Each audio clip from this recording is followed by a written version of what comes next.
네, 마지막 큐티 11월, 12월 시작하면서 다니엘서를 시작하면서 다니엘 말씀을 좀 나누면서 항상 강조했듯이 말씀 앞에 서자고 또 같이 은혜 나누기 원합니다. 뜻을 정하면 종이 되지 않는다. 에릭 프롬의 자유로의 도피 중에서 이런 말이 나옵니다. 자유는 근대인에게 독립성과 합리성을 가져다 주었지만 또 한편으로는 개인을 고립시키고 그로 말미암아 개인을 불안하고 무력한 존재로 만들었다. 이 고립은 참기 어려운 것이다. 개인이 고립에서 벗어나려면 자유라는 무거운 부담을 피해 다시 의존과 복종으로 돌아가거나 아니면 인간의 독자성과 개인성의 바탕을 둔 적극적인 자유를 완전히 실현하는 방향으로 나아가거나 둘 중 하나를 택해야 된다. 무슨 말이냐? 에릭 프롬은 1934년에 나치가 일어나자 미국으로 망명 귀화했고 그는 그의 나라가 괴테, 실러, 바흐, 베토벤 등 배출한 나라가 어떻게 자유를 포기하고 히틀러와 같은 광인에게 열광했는지를 분석하게 됩니다. 그는 그러면서 뭘 발견하냐면 자유의 양면성을 발견합니다. 자유의 양면성, 즉 인간은 자유를 갈망하는 동시에 그것으로부터 도피하는 경향을 가지고 있다. 그래서 그 제목이 자유로의 도피입니다. 자유를 갈망하는 동시에 도피하라는 경향을 가지고 있다. 인간은 거대한 사회에서 고독과 무력감을 느낀다. 오히려 그 자유가 이런 상황에서 주어진 자유를 포기하고 자신을 어떤 권위에 융합시키려는 성향을 나타낸다. 예를 들어 그래서 독일처럼 독일의 나치즘과 자신을 동일시하면서 오히려 그 안에서 편안함을 느낀다는 것입니다. 에릭 프롬은 이것을 뭐라 그랬냐면은 자유로의 도피다 이렇게 말한 것이에요. 그래서 자유를 갈망해 가지고 힘겹게 자유를 찾고 보니까 자유가 또 하나의 무거운 짐이 되었다는 것입니다. 그래서 자유가 주는 부담, 그러므로 다시 무언가인가 예속되어야 할 것을 찾고 자유로부터 도피한다는 것입니다.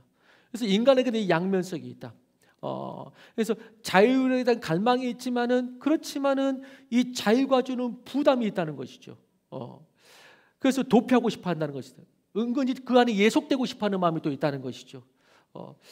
그렇기 때문에 우리가 흔히 말할 때 새는 하늘을 날 때 자유롭고 물고기는 물속에 있을 때 자유롭습니다. 물고기가 물 밖으로 나올 때 그것은 자유가 아니라 그것은 삶의 방황이 되는 것이고 그것은 죽음의 속박이 되는 것입니다. 자유하니까 그냥 밖으로 나가도 되는 거 아니야? 그럼 그때부터는 방황이 되는 것이고 죽음의 길이 되는 것이죠, 물고기가. 그래서 자유하지만 동시에 우리는 무엇 안에 있어야 된다는 것입니다. 그게 에릭 프롬의 중요한 그 주제 중에 하나예요. 그렇기 때문에 인간은 창조주이신 하나님 안에 있을 때 자유합니다. 자유라 그러니까 이제 그냥 좀 내 마음대로 살아도 되고 뭐 정죄함도 없다 그러니까 회개도 안 하고 뭐 그런 건가? 그런 게 아니라는 겁니다. 그래서 갈라디아서 5장 1절 이렇게 말합니다. 같이 읽어보겠습니다. 시작. 그리스도께서 우리를 자유롭게 하려고 자유를 주셨으니 그러므로 굳건하게 서서 다시는 종의 멍에를 매지 말라. 종의 멍에를 매지 않기 위해서 우리는 어디 안에 있어야 된다? 그리스도 안에서, 그리스도께서 자유를 주신, 그리스도께서 말씀하신 그 진리 안에서 있을 때 우리는 진짜 자유를 얻게 된다는 것이죠. 오늘 왜 자유를 말씀하고 종이라는 것을 말하는지 오늘 본문으로 가면 다니엘서 첫 장 오늘 읽은 1장의 첫 구절은 유다의 패배, 참담한 현실을 보여주는 대단히 비극적인 서론으로 출발합니다. 이렇게 된 이유가 뭐냐? 유다가 하나님을 섬겨야 되는데 또 우상 숭배하고 하나님보다 자기 뜻대로 비틀거리면서 욕망을 쫓고 악을 행했기 때문에 결국 이렇게 됩니다. 특별히 여호야김 시대에 열왕기 하에는 여호야김을 어떻게 이렇게 역사 속에 기록했냐면은 그의 조상들이 행한 모든 일을 따라서 여호와 보시기에 악을 행했더라라고 여호야김의 악을 그냥 단편적인 것이 아니라 역사 가운데 그렇게 행했던 악을 네가 종합판이구나 이러면서까지 이야기합니다. 모든 악을 네가 행하는구나.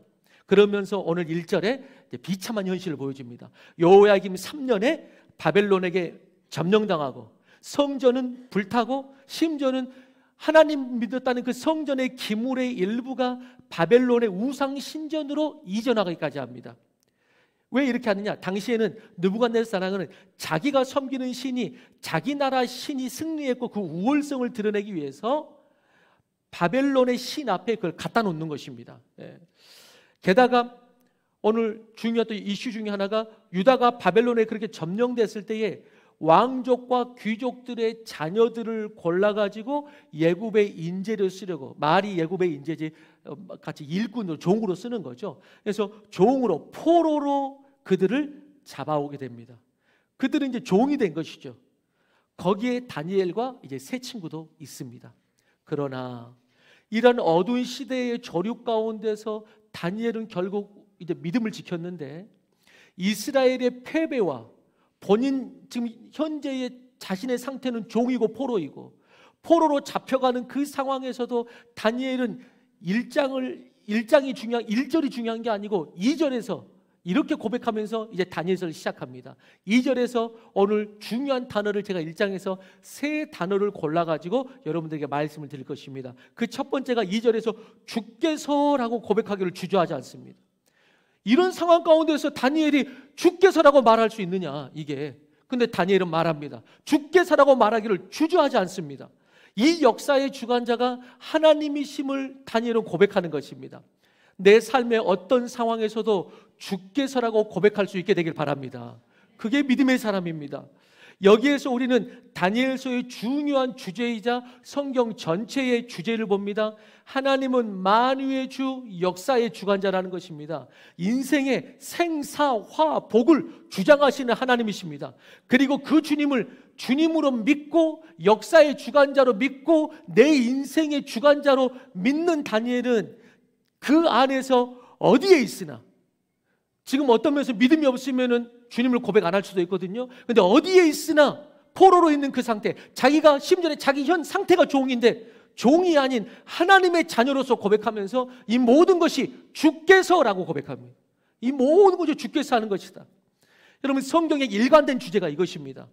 우리를 향한 하나님의 목적이 무엇입니까? 세상과 죄의 종이 아니라 하나님의 자녀로 우리를 부르신다는 것입니다. 우리는 여전히 세상에서 삽니다. 세상에서 살지만은 그렇지만 세상에 속하지 않고 종이 되지 않고 하나님께 속한 이제 자녀로 살아라. 이게 성경의 주제고 예수님께서 이 땅에 오신 이유죠. 그래서 오늘 본문을 통해서 1장만 봤지만 그 이후로도 계속된 것을 보면서 종이었지만 종이 아니었던 다니엘의 역사를 보게 됩니다. 그러니까 바벨론에서 하나님이 역사하지 않은 힙주구리한 삶을 산 게 아니고 거기에서 놀라운 역사의 삶을 사는 것입니다. 예. 우리가 헌금을 해야 되나? 예, 저기 뒤에다가 자모실을 마련할 수 있도록. 예. 예. 자, 집중해 주세요. 예. 그렇다면 다니엘은 이렇게 종이었지만은 나라는 패배했고 자기는 종이고, 그럼에도 불구하고 그 모습과 다니엘서에 기록된 걸 보니까 종이 아니었던 자유인이었던 그 다니엘의 모습을 보면서 어떻게 그렇게 다니엘은 살 수 있는가? 첫 번째입니다. 방금 말했던 것처럼 1번 대지 같이 읽어봅니다. 시작. 주께서. 이 이유 때문에. 여러분은 방금도 말씀드린 것처럼 우리는 좋은 일, 복된 일은 하나님이 하신 일이고 슬픈 일, 나쁜 일은 하나님이 하신 일이 아니라고 믿고 싶어 합니다. 이런 거는 하나님의 역사가 아니야. 하나님은 그렇지만 하나님은 이 땅에 아픈 역사까지도 모든 역사의 주인이심을 우리가 고백할 필요가 있습니다. 안 좋은 일도 하나님의 손안에 있다고 하면, 우리가 일반적으로 안 좋은 일도 하나님의 손안에 있다고 하면 괜히 하나님이 왜 그러시냐고 막 반항할 것 같고, 하나님 안 믿고 시험 들까 봐 그렇게 말 못하는 왠지. 그러나 성경의 진리를 피하면 안 됩니다. 성경의 진리를 피하면 안 됩니다. 이 땅의 고난과 사건에서 하나님을 빼면 안 됩니다. 좋은 일만 참여시키고 나쁜 일은 하나님을 빼면 안 됩니다. 모든 역사에는 하나님의 역사가 있는 것입니다. 그냥 하나님을 생각, 낭만 하나님, 꽃길 예수 이렇게 생각하면 안 됩니다. 낭만 하나님, 꽃길 예수, 그렇게 예수를 만들면 안 됩니다. 그것이야말로 어떤 의미에서 더 비극 아닙니까? 그런 하나님과 어떻게 아픔과 슬픔을 딛고 역사의 소망을 기대할 수 있습니까? 저는 제 인생에 고통이 있었다면 그것이 하나님의 손안에 있기를 소망합니다. 오히려 제 인생에 고통이 있었다면 그것이 하나님의 손안에 있기를 소망합니다. 그것이 하나님의 손안에 없다면 저는 정말로 절망하고 말 겁니다. 오히려 나의 쓰라린 시간이 하나님 안에 있기를 그렇기 때문에 간절히 원하는 것이죠. 그래서 그것마저도 하나님의 재료로 쓰셔서 합력하여 선을 이루기를 원하고 그것을 믿는 것입니다. 고난 가운데서도 그 해답을 하나님의 손 안에서 찾기를 원하고 불완전한 세상에 휩쓸려 가지고 나아가지 않기를 원하는 것입니다. 그렇기 때문에 우리 모두는 고난이 올수록 하나님의 역사를 피하지 말고 오히려 하나님 앞에 그의 역사를 주께서라고 고백하면서 하나님 안에 더욱더 깊게 뿌리내리고 그 길을 헤쳐나가야 될 줄로 믿는 것입니다. 여러분, 어떤 상황에서도 세상의 역사를 보면서도 우리가 이 하나님의 주권을 선포하기를 주의 이름으로 축원합니다. 내 인생에 어떤 일을 만나더라도 주께서라고 고백할 때 우리는 거기에서부터 문제의 실마리를 풀게 되고 아무리 어두워도 이 다니엘처럼 바벨론의 포로로 있어도 거기에서 놀라운 빛된 삶과 거기서도 못지않은 복된 삶을 살게 되는 것을 보게 되는 것입니다. 문제와 환경의 종이 되지 않는 것입니다. 그래서 주께서라고 고백하면 그 주권이 하나님께 있기 때문에 그 환경 보고 막 매몰되고 그 사람 보고 막 종이 되고 세상의 권력과 힘 앞에서 종이 되고 하나님 앞에서는 교만하고 이런 이상한 현상이 일어나지 않는 것입니다. 어느 자리에 있든지 다니엘이 바벨론에 있을 때처럼 어느 자리에 있든지 이 자리에 나를 두셨고 주께서 뜻이 있다라는 것을 믿기 때문에 우리는 종이 되지 않고 오히려 그 고백으로 포로의 삶임에도 불구하고 놀라운 삶을 살 수가 있는 것입니다. 두 번째 단어입니다. 1장의 핵심 두 번째 같이 읽어봅니다. 시작. 뜻을 정하여. 다니엘이 종 노릇하지 않은 것, 오늘 특별히 제목을 이 2번으로 정했는데 더욱더 집중하여서 보기 원하기 때문에 오늘 제목이 뜻을 정하면 종이 되지 않는다라는 것이죠. 뜻을 정하면 종이 되지 않는다.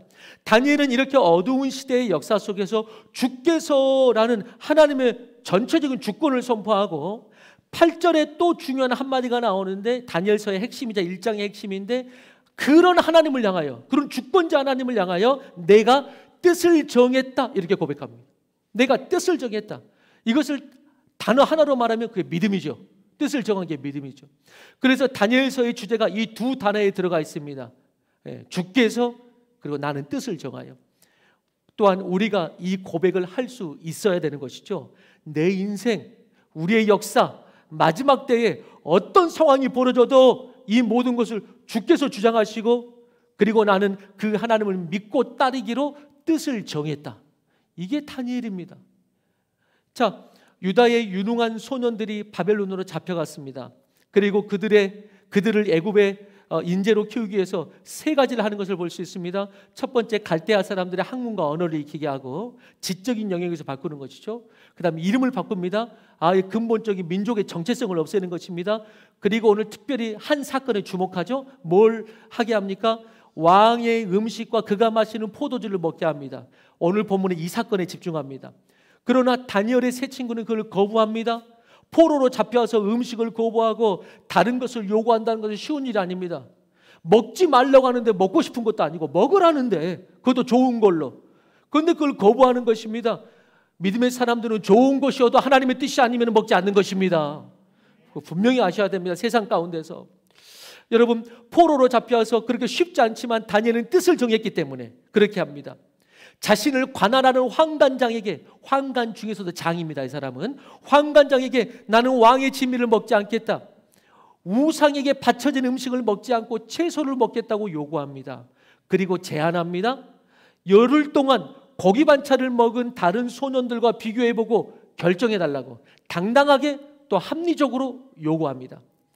그러나 오늘 본문의 13절에 보니까 모두 다 그런 것은 아니었습니다. 다른 젊은이들도 많이 잡혀왔습니다. 소년들도. 그런데 모두가 다 그런 것은 아닙니다.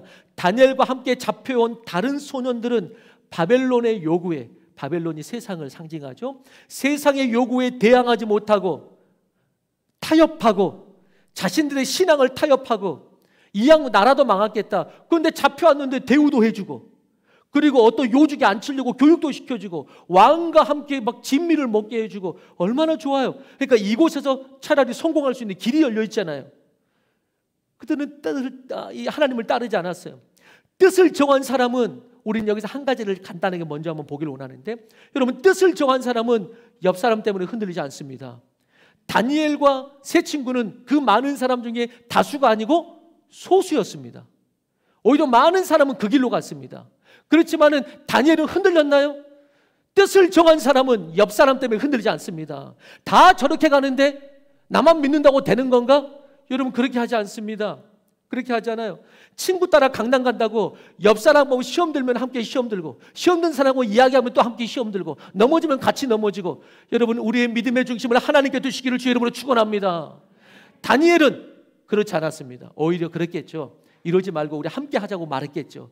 근데 결국 동참한 사람은 누구였죠? 그 세 친구가 동참한 사람이었겠죠. 또 우리 중 어떤 분은 오늘 사건을 보면서 무슨 음식 때문에 이렇게까지 하나라고 생각할 수도 있습니다. 먹는 것 하나에 너무 목숨을 거는 거 아닌가 하고 생각할 수 있습니다. 주님 안에서 자유해야지. 여러분, 그것은 자유가 아닙니다. 언젠가 제가 성경의 자유에 대하여 나누고 싶은 마음이 있습니다. 언젠가는 나누게 될 것입니다. 성경에서 자유라고 말하니까 지 마음대로 해놓고 자유라고 말하는 것이 아니고, 여러분, 성경에서 자유도 여러분 어떤 카테고리가 있습니다. 우리가 그걸 알아야 됩니다. 자, 아무튼 신앙을 잘 지키고 자라나고 쓰임받는 사람들의 특징은 항상 작은 것에서부터 뜻을 정함이 있습니다. 항상 작은 것에서부터.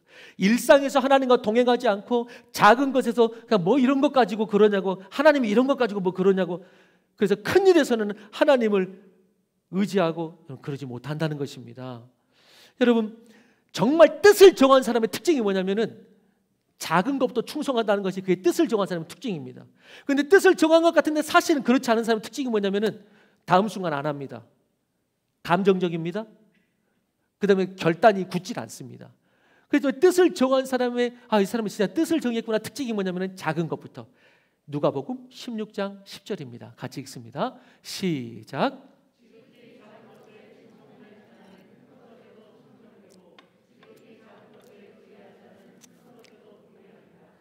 이게 뜻을 정한 자의 특징입니다. 내가 나중에 되면 하나님을 위해서 그것은 뜻을 정한 사람이 아닙니다. 지금 현재 작은 것에서부터, 거기서부터 뜻을 정한, 오늘 드리는 이 예배에서부터, 오늘은 그러니까 뭐 다음 주에 더 잘 드리면 되지, 아니 오늘 드리는 이 예배에서부터 최선을 다하는 거, 그게 바로 뜻을 정한 사람인 것입니다. 뜻을 정한 사람. 다니엘은 작은 것부터 뜻을 정하여 지키었고, 그래서 나중에 사자굴에 들어가서도 살아나고 풀무불에서도 머리카락 하나 타지 않고 하나님의 살아계심을 나타내는 것입니다. 그리고 당시의 문화는 단순하게 먹고 마시는 것 이상으로 영적이고 신앙적인 의미도 분명히 있었습니다. 당시는 지금과 다르게 음식으로 정과 부정을 나눴거든요. 정과 부정을 나누었고 거기에 신앙의 정체성을 담았습니다. 지금의 기독교는 음식에 자유하지만 지금도 대부분의 종교는 먹고 마시는 것이 신앙과 직결되어 있습니다. 여러분도 아시다시피 예를 들어서 예전에도 말씀드렸지만 인도에서는 힌두교는 신앙이 먹는 것과 직결됩니다. 뭘 먹지 않는다고요? 소를 먹지 않습니다. 사실 돼지고기도 먹지 않습니다. 대부분이 베지테리언입니다. 불교도 그렇습니다. 이슬람은 소고기를 먹지만은 그렇지만 돼지고기는 절대 안 먹습니다. 이것은 그들에게 그냥 단순한 이슈가 아닙니다. 중요한 신앙과 연결이 됩니다. 구약 시대 때 유대인도 그렇게 철저했다는 것입니다. 신앙은 이것을 보면서 우리는 뭘 우리가 배우게 되냐면은 신앙은 먹고 마시는 일상에서부터 드러났던 것입니다. 왜? 지금과 다르게 그때는 종교가 삶이요, 삶이 종교였고 그때 고대에는 이 종교 자체가 삶 자체였기 때문에 지금과는 다르게 그럴 때는 먹는 것 자체가 신앙이었습니다. 그 때문에 일상부터 시작했던 것이죠. 제가 개인적으로 좋아하는 메신저인 데이빗 파슨 목사님이 한 번은 신앙이 성숙한 사람과 이렇게 대화를 하는데 이렇게 말을 했어요. 이 데이빗 파슨 목사님이 그 신앙이 성숙한 그분하고 이야기하면서 이렇게 말했다 그래요. 저는 제가 정말 신앙의 압박을 받았을 때 예수님을 위해서 사자굴에 기꺼이 들어갈 수 있을지 저는 잘 모르겠어요. 저는 정말 제게 순교적 신앙이 있는지 솔직히 잘 모르겠어요. 근데 목사님이 그렇게 말했어요. 그랬더니 그 신앙이 성숙한 분이 자기에게 말했던 것을 결코 잊을 수가 없다고 이렇게 말합니다. 그가 말하기를, 파슨 목사님, 만약 당신이 작은 일에 신실하다면 큰 시험이 닥칠 때도 하나님은 당신에게 이길 은혜를 주실 것입니다. 그때 당신이 이길 것입니다. 그래서 그때 어떻게 될 것인가, 그거를 생각하는 것이 아니라 지금 있는 자리에서 하나님을 전심으로 섬기십시오. 그러면 나중에 되는 것입니다 라고 이야기한 것입니다. 뭐 주일 한 번 빠졌다고, 한두 번 예배 안 드린다고, 교회에서 나 아니어도 누군가 하겠지, 그런 것에 자유하고 회개를 말하면 정죄한다고 그러고, 아까도 말씀드렸듯이 언젠가는 제가 그리스도 안에서 자유가 무엇인지를 성경적으로 나눌 때가 있을 것입니다. 그것은 자유가 아닙니다.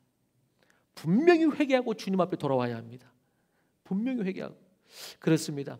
사랑하는 성도 여러분, 뜻을 정한다는 것은 작은 것부터 나의 뜻이 아니라 하나님의 뜻 앞에 나의 마음을 정한다는 것입니다. 뜻을 정한다는 것을 아까 한마디로 믿음이라고 표현할 수 있다 그랬죠. 그 믿음은 뭐냐? 또 믿음을 다른 단어로 또 한 단어로 표현하면 그건 우선순위입니다. 뜻을 정했다는 것은 하나님을 우선순위로 삼겠다는 것입니다. 믿음을 우선순위로 삼겠다는 것은 그런 것이죠. 그 여자를 사랑한다는 게 뭐예요? 그 여자를 사랑한다는 게 뭐예요? 다른 여자가 눈에 안 들어오고 당신이 우선순위라는 말 아니에요? 그러니까 그 사람하고 결혼하는 거 아니겠어요? 마찬가지예요. 주님을 사랑하고 믿는다는 것이 그것이에요. 그런데 예수님을 사랑한다고 하면서도 우선순위가 아니다.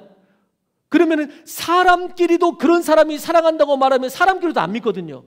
사람끼리도 어떤 여자가 어떤 남자가 그런 식으로 고백을 하면 누가 그것을 고백으로 받고 결혼을 하겠습니까? 사람끼리도 그거 안 하거든요. 하물며 하나님이 그걸 모르겠습니까? 하나님이.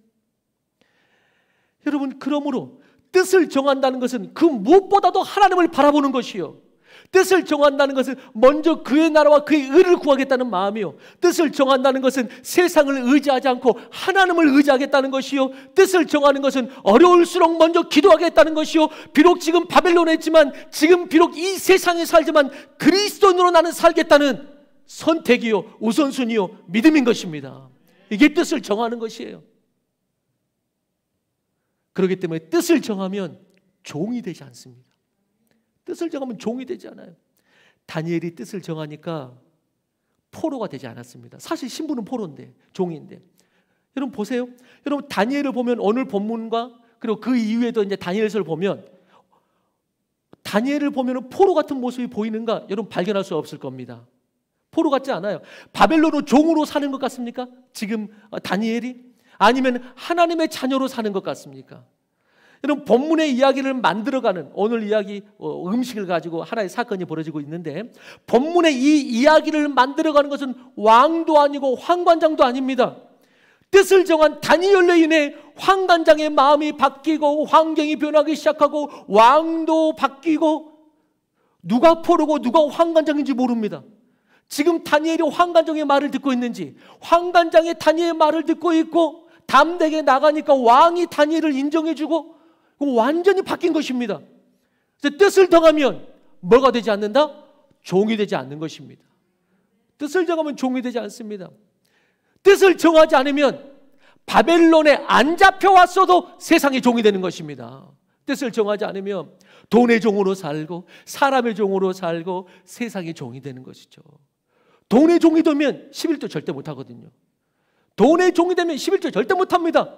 금보다 귀한 하나님을 섬기면 하나님이 다 채워주시고 30배, 60배, 100배의 결실을 주시고 진정한 믿음의 가문을 대를 이어서 주님께서 복 주시겠다고 약속하셨는데, 물질이 종이 되면은 그걸 믿지 못합니다.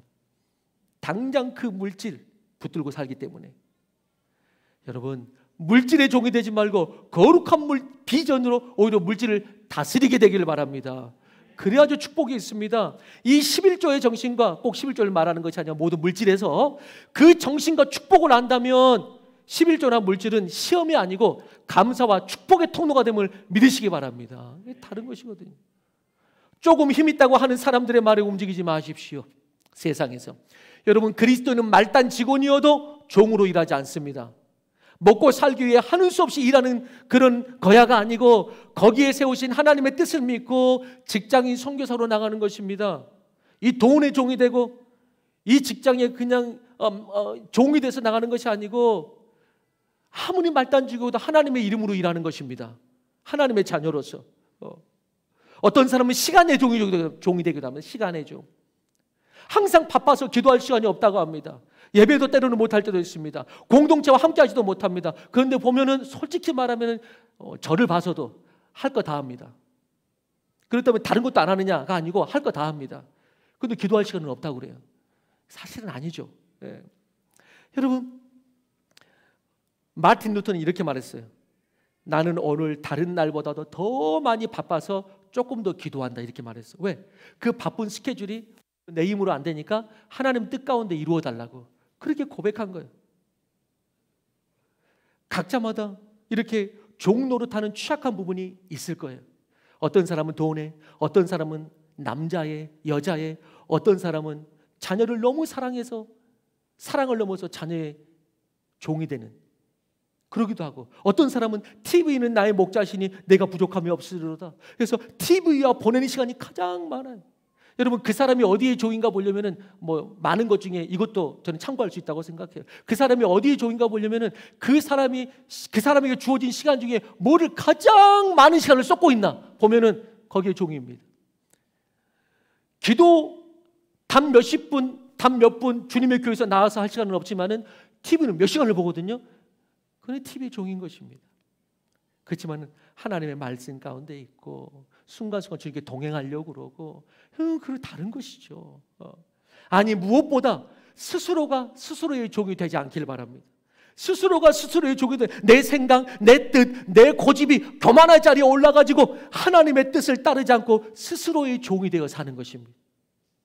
스스로 내 감정이 주님의 이름으로, 말씀으로, 진리로 컨트롤해야 되는데 이게 컨트롤 안 되는 것입니다. 스스로의 종이 되어 사는 것입니다. 이 부분이 어쩌면 가장 어려울지도 모르죠. 그렇지만은 하나님을 믿고 동행하면은 이 부분 또한 해방될 줄로 믿는 것입니다. 그런데 다시 말합니다. 뜻을 정하면 종노릇하지 않습니다. 거룩한 자유의지가 회복됩니다. 사랑과 환경 때문에 밀려 사는 것이 아니라 주님 안에서 내가 결정하는 것입니다. 내 뜻대로 결정한다는 그런 말이 아니고요. 하나님의 뜻이라면, 하나님이 원하신다면 그 안에서 물질, 시간, 자녀, 환경을 다스리는 영적 주도권이 있는 것입니다.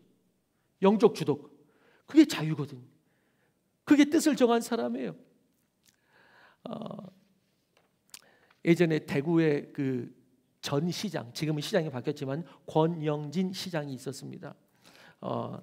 제가 정치적인 이야기를 하는 건 아니에요. 제가 이분이 정치가 뭔지 잘 모르고, 권영진 시장은 대구의 유사일의 첫 크리스찬입니다. 첫 크리스찬 시장. 이게 권영진 시장이에요. 그런데 동성애 단체가 이 대구에 동성로가 있는데 이 동성로라는 이름 때문인지 얼마나 거기에서 축제를 열고 추진하는지 몰라요.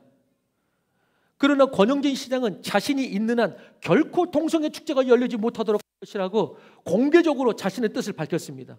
이유는 하나, 정치적 이유 때문이 아니고 그런 거라면 그렇게 안 해야죠. 오직 하나, 내가 그래도 하나님 믿는 사람인데 신앙이 얼마나 됐든지 모르겠지만 그래도 하나님 믿는 그리스도인으로 내가 할 수 없다. 신앙에는 타협할 수 없는 그 마지노선이 있는 것입니다. 내가 이건 할 수 없다라고 공개적으로 말한 것입니다. 단순하게 자기 신앙 하나 지키겠다고가 아니고 그것이 대구를 지키는 것이고 하나님 나라를 섬기는 것이다 라고 그는 고백합니다. 물론 지금은 시장이 바뀌면서 안타깝게 이번에는 이제 동성로에서 동성애 축제가 되어버렸죠. 크리스찬 시장이 아니니까 여러분, 세상에 나아가는 그 영향력이 다른 것입니다. 지금 저는 정치 이야기를 하려고 하는 것이 아니고요.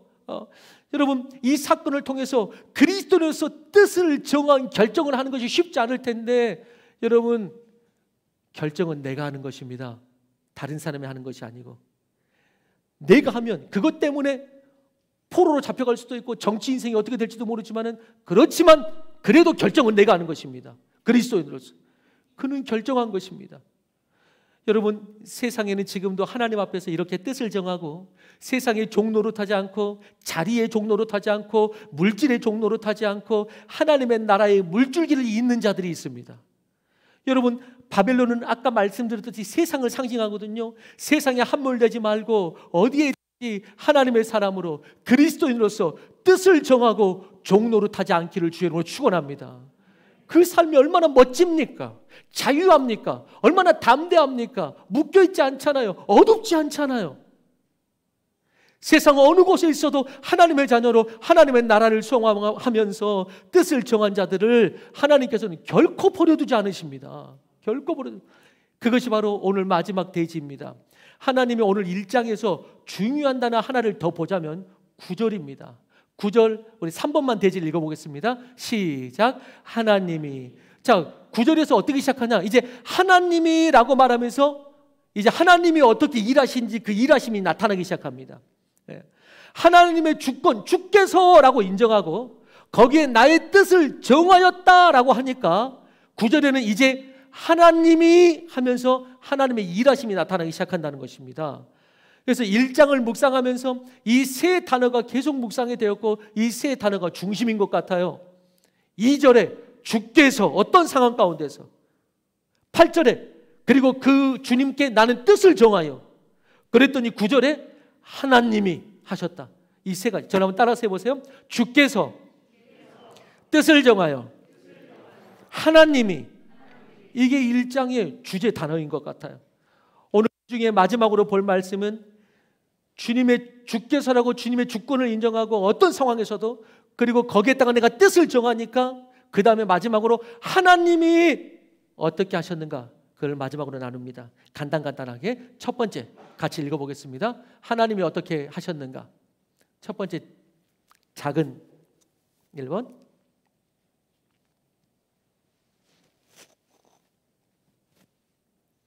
저 뒤에는 안 떠서 제가 계속 오케이. 다시 아까 저는 저걸 보고 하는데 저기는 안 떠 있어서 여기 안 떠 있는 줄 알았더니 1번 작은 1번 방금 전에 띄었던 거. 시작. 뜻을 정하면 하나님이 돕는 자를 붙여주십니다. 하나님이 이제 일하기 시작하는데 그런 다니엘에게 먼저는 돕는 자를 붙여주십니다. 물론 다른 누구보다도 먼저 누구를 붙여줬냐면은 다니엘에게 그 세 친구를 붙여줬습니다. 함께 기도하고 함께 사자굴에도 들어가는 친구들입니다. 함께 사자굴에도. 다니엘의 이 믿음을 말할 때 다니엘이 그 친구들에게 말했겠죠. 그렇게 말했을 때 이 세 친구는 야, 아무리 믿음도 믿음이지만 너무 허황되다. 현실은 현실이라고. 우리가 어떻게 그렇게까지 하느냐고 하지 않고 다니엘의 믿음을 받아주고 합하여서 서로에게 힘이 되는 것입니다. 아무리 세상 변하고 사람들은 떠날지라도 대부분의 소년들은 그 길을 갔지만은 우리 몇 명이라도 하나님의 주께서 역사하신 이 길을 가자고 하고 그 동역자들이 있었던 것입니다. 믿음의 동역자가 너무나 중요한 믿음의 동역자죠. 또 하나 동역자라고 말할 때 오늘 그 아래 더 나온 건 뭐냐면은 믿음의 동역자뿐만 아니라 하나님께서 붙여주시는데, 여러분 주님께서는 동역자를 붙여주실 때 꼭 믿음의 사람만 붙여주지 않습니다. 세상에서 돕는 자를 붙여주십니다. 오늘 그 역사가 있습니다. 다니엘의 뜻을 정하고 황관장에게 담대하게 왕의 산의 진미를 거부하고 말했을 때 그가 그걸 받아주고 도와줍니다. 9절에 그렇게 말합니다. 하나님이, 9절 같이 다시 한번 읽어봅시다. 9절 시작. 하나님이 다니엘로 하여금 황관장에게 은혜와 궁유를 얻게 하신지라. 황관장에게 내가 이 말을 해야겠다, 내가 뜻을 정했기 때문에 라고 황관장에게 나갈 때에 하나님의 앞서가셔서 황관장의 마음을 변해 놓으신 것입니다. 황관장의 마음을 감동시키고 바꿔놓은 것입니다. 그러니까 황관장이 돕기 시작합니다. 황관장은 자신이 그걸 도우려면 오늘 말씀에도 나왔지만 자기 목숨을 지금 내놔야 됩니다. 자기 목숨을 내놔야 되는데 이 포로된 종 때문에 그럴 필요가 뭐가 있습니까? 그런데 그렇게 한 것입니다.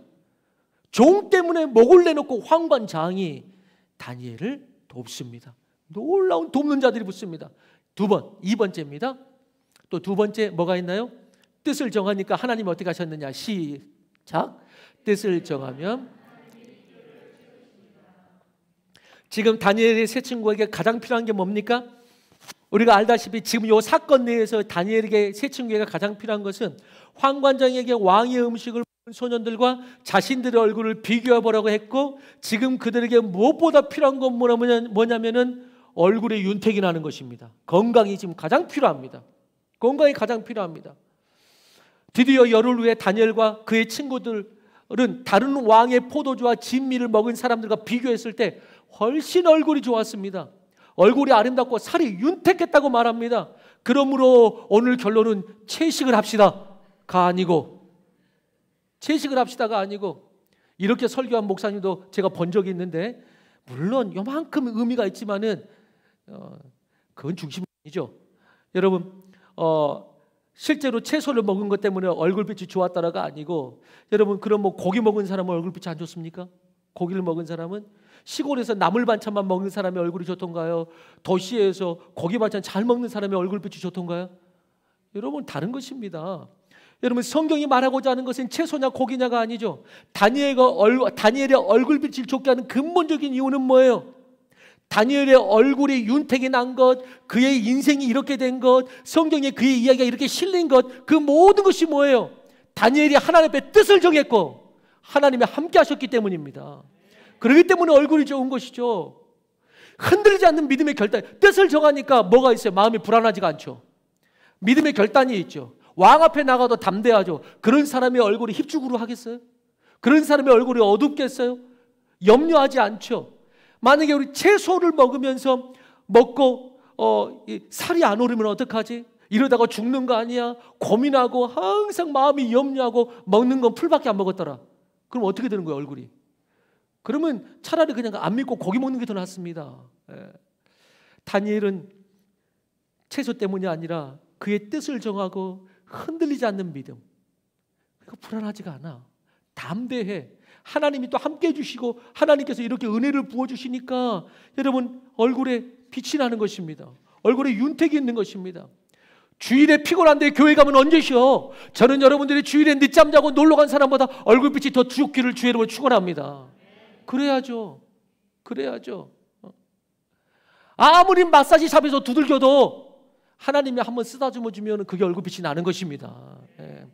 아무리 화장해도 벗겨내면 똑같은 것입니다. 하나님께서 두들겨 줘야죠. 하나님께서 축복해 주셔야죠. 여러분, 주일에 늦잠 자고 내 마음대로 한다고 봉사 안 한다고 쉬는 겁니까? 그래야지 얼굴이 좋습니까? 그렇지 않습니다.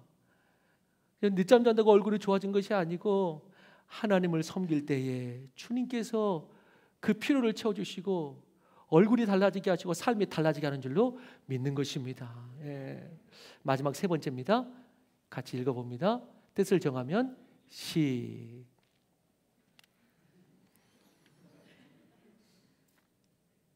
뭐 틀린 말은 아닌데 세 번째 시작. 네, 마지막으로 뜻을 정하면 주님께서 오늘 쭉 하나님이 하시면서 하시는 일들이 있는데 뜻을 정하니까 능력을 주시고 그들을 놀랍게 성장시켜 주십니다. 17절에 하나님께서 이 네 소년에게 학문을 주시고 모든 서적을 깨닫게 하시고 지혜를 주셨고 꿈을 해석하고 환상을 보는 영적인 은사까지 더해 주십니다. 뜻을 정하니까 하나님께서 그들을 부끄럽게 하지 않습니다. 딱 맞는 은혜와 능력을 주시고 공부를 할수록 성장이 됩니다. 너무 잘 성장합니다. 탁월하게 하십니다. 하나님은 다니엘과 친구들이 자신의 일에 지식을 깨닫게 하시고 그 위에 지혜까지 부어주시고 그 위에 영적인 지식까지 부어주셔가지고 놀랍게 쓰임받게 하십니다. 이것은 물론 각자마다 다를 수 있습니다. 어떤 사람은 하나님 앞에 뜻을 정하고 사업을 하면 사업의 지식과 지혜가 부어질 줄로 믿고, 어떤 사람은 예술적으로 뜻을 정하고 하나님의 영광을 위해서 하겠다고 그러면 창조적인 능력이 뛰어나게 되는 것이고, 여러분 주부도 내가 하나님의 뜻을 정하여 내가 이 일도 이 작은 일이라고 생각될지 어떨지 모르겠지만 내가 이 일을 하겠다 하면은 탁월한 주부가 될 수가 있는 것입니다. 자녀를 어떻게 양육할지 하나님 앞에서 뜻을 정하면 하나님께서 지혜를 주십니다. 내 아이는 옆집 아줌마가 결정한다고 그러던데 옆집 아줌마하고 대화가 나면은 아이의 학원이 바뀌고 구문에서 뭐 빨간 펜으로 바뀌고 막 그런다는데, 여러분 내 아이의 미래가 옆집 아줌마가 결정하는 것이 아니고 우리가 주님 앞에 기르기로 뜻을 정하면 길이 보이기 시작하고 하나님이 부어주시는 것입니다. 교회에서 뜻을 정한 봉사자가 그렇지 않은 자가 좀 다릅니다. 우리 교회는 그런 자가 없겠지만 뜻을 정하는 봉사자는 배우고자 합니다. 새로운 지혜가 부어집니다. 능력을 주십니다. 성거대가 고음이 올라갈 줄로 믿습니다. 뜻을 정해야지 고음이 올라가지. 그냥 봉사 하나라도 해야 되니까 해야지. 어떻게 고음이 올라갑니까? 뜻을 정해야지 고음이 올라가지.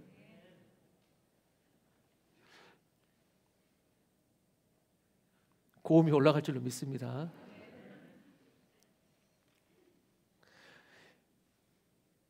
지금 이 시대야말로, 이 시대에 어떻게 복음을 전하면 되느냐고. 아니, 이 시대야말로 복음이 절실함을 알고 내가 예수님 전하겠다고 뜻을 정하면은 전도하는 방법이 무궁무진하고 여전히 사람을 붙여주십니다. 그게 있는 것이죠. 말씀을 마무리하겠습니다. 여러분, 하나님을 믿고 섬기면서 뜻을 정하여 달려가고 있습니까? 저는 평생 교회를 세우고 평생 선교하기로 뜻을 정했습니다. 제가 목회자이기 때문이 아니라 예수를 처음 믿었던 청년 때부터 지금까지 그렇습니다. 지금까지 제 마음에 그게 있는 것입니다. 저는 이 시대의 교회가 때로 문제들도 있고 어렵기도 하고 마이너스 성장이기도 하지만은 저는 궁극적으로 아니 성경적으로 교회의 절대 소망론을 믿습니다. 교회의 절대 소망. 왜 아멘을 안 하세요? 교회 이거 다 필요 없어? 교회도? 교만한 사람들이에요. 그런 사람들은 여전히 교회의 절대 소망론을 믿습니다. 예. 저는 이 시대의 교회가 때로 문제들도 있지만 아무리 사람들이 자기 생각대로 말해도 주님의 교회가 이 땅의 소망입니다. 주님의 교회가 뜻을 정하고 기도하면 이렇게 주님께서 들어주시고 응답하여 주시고 하나님이 역사하여 주십니다. 오늘 마지막 구절 읽습니다. 요한 1서 5장 14절입니다. 시작. 그를 향하여 우리가 가진 바 담대함이 이것이니 그의 뜻대로 무엇을 구하면 들으심이라. 아멘. 그렇습니다. 여러분, 사랑하는 성도 여러분, 하나님 앞에서 뜻을 정한 삶을 사십시오. 그게 자유입니다. 제가 설교 초반에 자유에 대해 에릭 프롬을 말하면서 자유로의 도피에 대해서 말씀을 드렸습니다. 인간은 하나님의 뜻을 정하지 않고 자유가 주어지면 그거는 방황입니다. 인간은 그 자유로부터 또 도피하는 현상이 벌어집니다. 절대 인간은 그 자유를 지킬 수 없습니다. 그 자유를 누릴 수 없습니다. 어디에 있을 때? 이 세 가지 기억하십시오. 어떤 일이 있든지 주께서라는 그 역사의 범위, 그 역사의 주관자 안에서 뜻을 정할 때 그때 다니엘은 나라도 패했지, 자기는 종이라고 잡혀왔지, 그럼에도 불구하고 종이 아닌 하나님의 자녀로 놀라운 하나님의 역사를 나타내는 사람으로 살게 되는 것입니다. 그러면서 그 세상에서, 바벨론은 세상의 상징이라고 그랬죠. 그 세상에서 놀라운 하나님의 영광을 나타내고 사람들이 칭송하고 하나님이 그를 통해서 하나님께 영광 돌리는 그 놀라운 삶이 있는 것입니다. 오늘 우리 모두 세상의 종, 그 어떤 종이 아니고 오직 하나님 앞에 거룩한 자유와 거룩한 주권, 영접하는 자 곧 그 이름을 믿는 자들에게는 뭐가 되는 권세를 주셨다? 하나님의 자녀가 되는 권세를 주셨다. 그 주권으로 믿음으로 사는 우리 모두가 되기를 주의 이름으로 축원합니다.